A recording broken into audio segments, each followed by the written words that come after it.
Que cuando hablamos de la arquitectura de un computador, nos referimos a a la situación de los componentes, cómo estos componentes nos permiten determinar las posibilidades que tenga un sistema informático, quiere decir un computador, ¿no?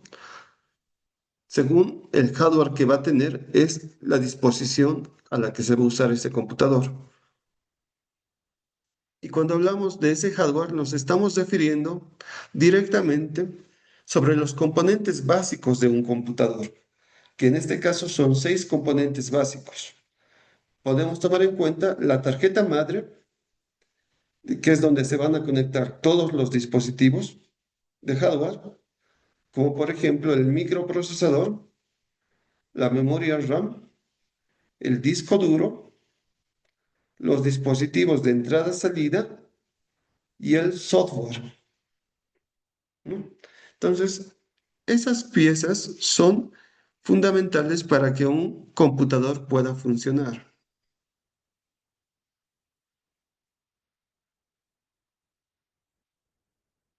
¿Qué es un computador? Es un sistema informático, ¿no? Para nosotros es un sistema informático. Y a ver, por ustedes, ¿qué es sistema? Si hablamos de sistema informático, ya estamos en quinto semestre. ¿Qué es sistema para ustedes?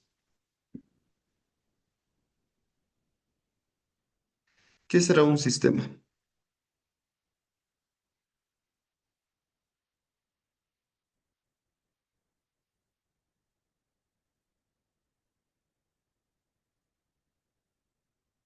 ¿Alguien que quiera ganar un punto, su primer punto? ¿Qué es un sistema?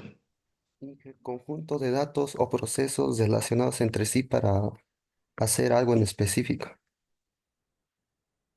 ¿Está bien? ¿Tu nombre? Abasta Mamani Elmer. Ya, muy bien. Entonces lo voy a tomar en cuenta. Sí, estamos por ahí, ¿no? Pero no es, en este caso no siempre son un conjunto de datos, puede ser un conjunto de elementos interrelacionados que cumplen un objetivo en común. Esto es un sistema, ¿no? Entonces, por eso hablamos de un sistema informático. Quiere decir que un sistema informático sería un conjunto de elementos que serían la tarjeta madre, el microprocesador, la memoria RAM, el disco duro, dispositivos de entrada-salida, el software, todos esos elementos que están interrelacionados, que logran un objetivo en común. El objetivo en común que logra estos elementos es el procesamiento de información. Quiere decir que el sistema informático como objetivo principal es el procesar información. Y gracias al procesamiento de información es lo que podemos hoy en día manejar un programa como Excel, distintos programas, ¿no? Que están ahí en el computador que ustedes observan, ¿no? Y se puede usar gracias a esas piezas, ¿no? Que son la tarjeta madre y todos los componentes básicos.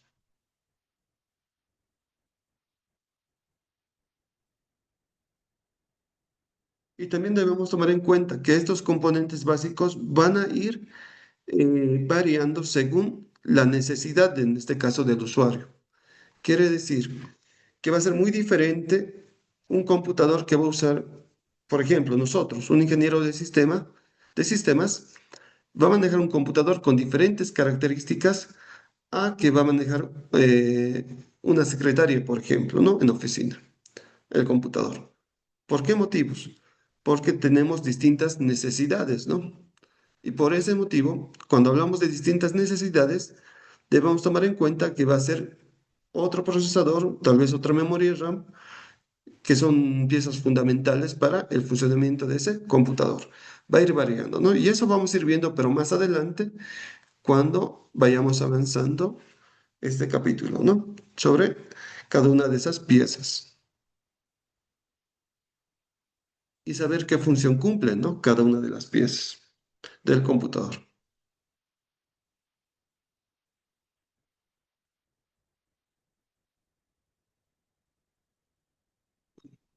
Hemos dicho que tenemos varios componentes que se van interrelacionando, pero ¿a través de qué se van a interrelacionar? A través de buses. Quiere decir que la comunicación entre todos estos dispositivos que hemos mencionado anteriormente, van a necesitar de una comunicación. Y esa comunicación es a través de distintos buses que vamos a ir viendo ahora. Por ejemplo, tenemos los buses de datos. Estos buses de datos se utiliza para transmitir los datos entre los diferentes dispositivos del computador. Quiere decir que para poder comunicar la memoria RAM con el microprocesador necesitan de un bus de datos o de la memoria RAM hacia el disco duro igual, el bus de datos, para poder transmitir los diferentes datos que se tengan, ¿no?, en el computador. También tenemos el bus de direcciones. Este bus de direcciones indica la posición del dato al que se quiere acceder. Quiere decir que en el procesador, en el microprocesador, van a existir varias direcciones, pero debemos acceder a una dirección en específico. Y por ese motivo es necesario contar con el bus de direcciones, que nos va a permitir acceder a donde debemos acceder. También esto se va a ir viendo más adelante cuando ya manejemos el assembler y cuando ya manejemos los registros. Y ahí van a ir viendo que hay algunos registros que tienen determinados a qué dirección deben llegar para poder cumplir alguna acción. Entonces ahí se manejan igual los buses de direcciones. Luego tenemos el bus de control. El bus de control nos sirve para seleccionar al emisor y al receptor en una transacción del bus. Quiere decir que cuando nosotros realizamos, por ejemplo, la impresión de un documento, el computador será emisor o receptor. En este caso va a ser emisor, ¿no? Emisor. Y la impresora va a ser el receptor, ¿no?, que va a recibir, ¿no? Entonces, eso es lo que va seleccionando el bus de control.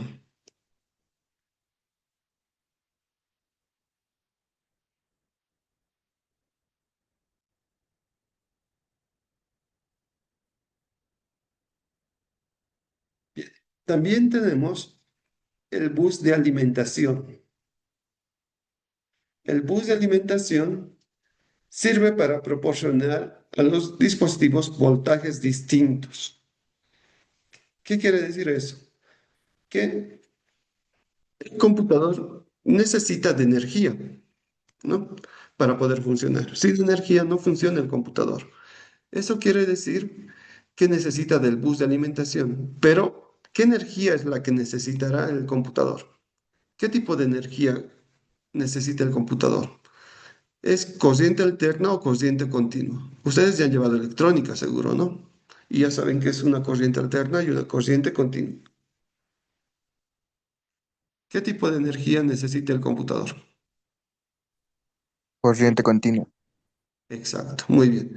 Es corriente continua. Corriente continua. ¿Por qué? Porque esta corriente continua se va a ir manejando en voltajes de 5 voltios, puede ser de 3,3 voltios, van a ir variando los voltajes.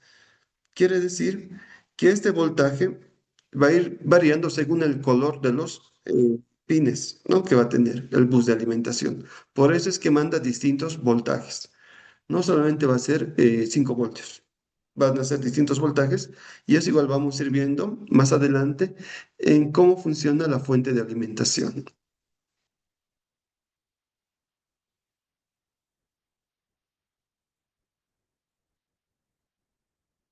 Bien. Ahora vamos a hablar de la memoria interna del computador. Esta memoria interna nos sirve para almacenar información que el sistema utiliza para el inicio y para que funcionen varios tipos de programas. En este caso pueden ser los sistemas operativos, pueden ser software que vamos a instalar en el computador y demás. Todo eso va a ir a la memoria interna. Y esa memoria interna suele estar en pequeños microchips que están unidos a la tarjeta madre. Quiere decir que en la memoria interna se va a almacenar la información de todo el hardware que se pueda conectar al computador. todo el hardware que se va a ir conectando al computador se va a ir reconociendo a través de la memoria interna. Por ejemplo, si ustedes conectan una impresora, necesitan instalar un driver y la memoria interna debe reconocer, ¿no? Ese dispositivo. Y así varios dispositivos, ¿no? Que se vayan conectando al computador.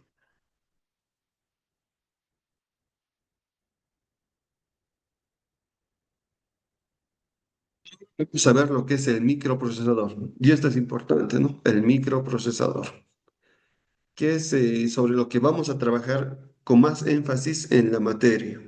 O sea, vamos a trabajar sobre el microprocesador. ¿Qué es un microprocesador? Algunos lo llaman CPU, que sería la unidad central de proceso, ¿no? ¿Para qué sirve? Para el cálculo y control computacional. Quiere decir que va a realizar este microprocesador operaciones aritméticas y lógicas sobre los datos.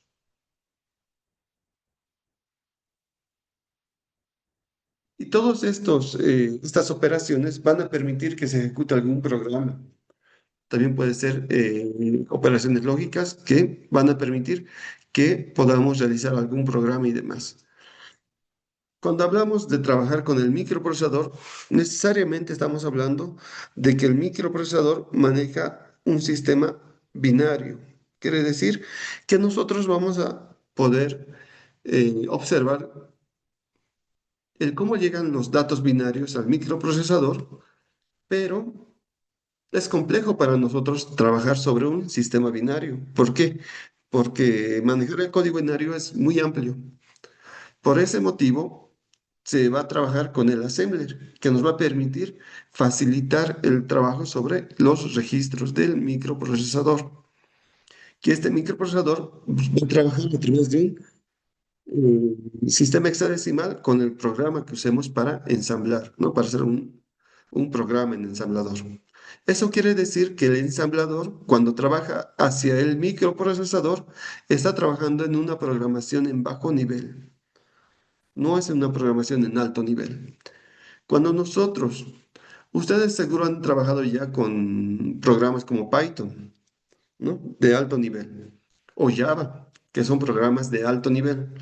Estos programas de alto nivel necesariamente tienen que bajar hacia una codificación en bajo nivel, que sería el assembler, para llegar a reconocerse en un sistema binario, luego en el microprocesador.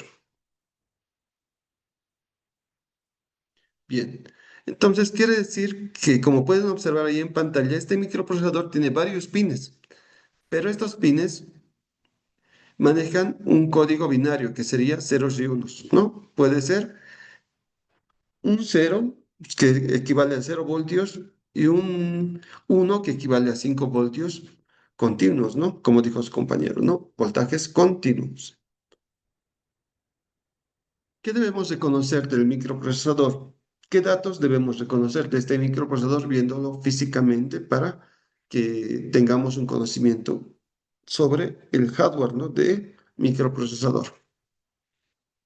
¿Qué datos deberíamos de conocer del microprocesador?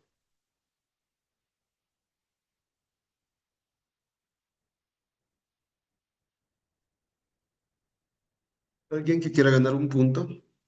¿Qué datos debemos de conocer del microprocesador?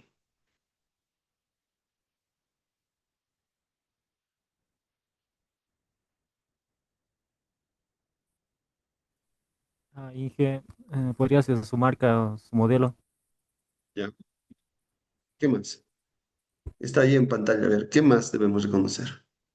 El número de generación, la velocidad, ¿Ya está bien? ¿Velocidad? ¿Está bien? ¿Qué más? los núcleos, Ya, ¿cuántos núcleos tienen, no? ¿Qué tecnologías? Ya, pero ¿qué más? A ver, ¿qué datos más? Está ahí en pantalla.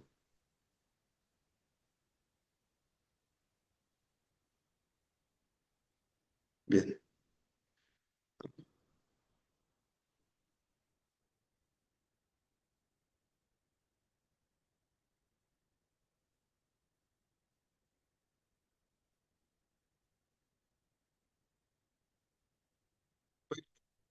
¿Quede claro? ¿Qué es lo que debemos reconocer de un microprocesador? Lo que dijo su compañero está bien, la velocidad. Por ejemplo, aquí está. La velocidad, que son los 3.00 GHz. A esa velocidad trabaja este microprocesador. Luego, ¿qué más debemos reconocer del microprocesador? Es su memoria caché. La memoria caché son 12 megas. Quiere decir que esta memoria caché va a permitirnos ejecutar los programas más frecuentes de la forma más rápida. Por eso tiene 12 megas de memoria caché. Otro aspecto importante es estos 1333, que es el bus de frecuencia del sistema. A esto se le llama el FSB. Este 1333 se le llama el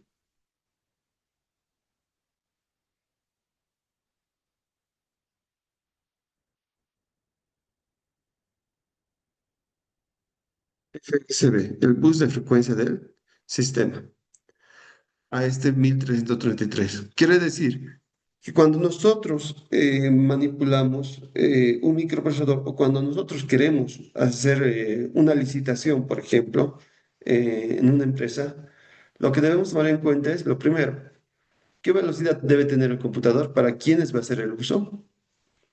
Si es para profesionales que manejan diseño y demás, necesitamos que tenga una buena velocidad de procesamiento.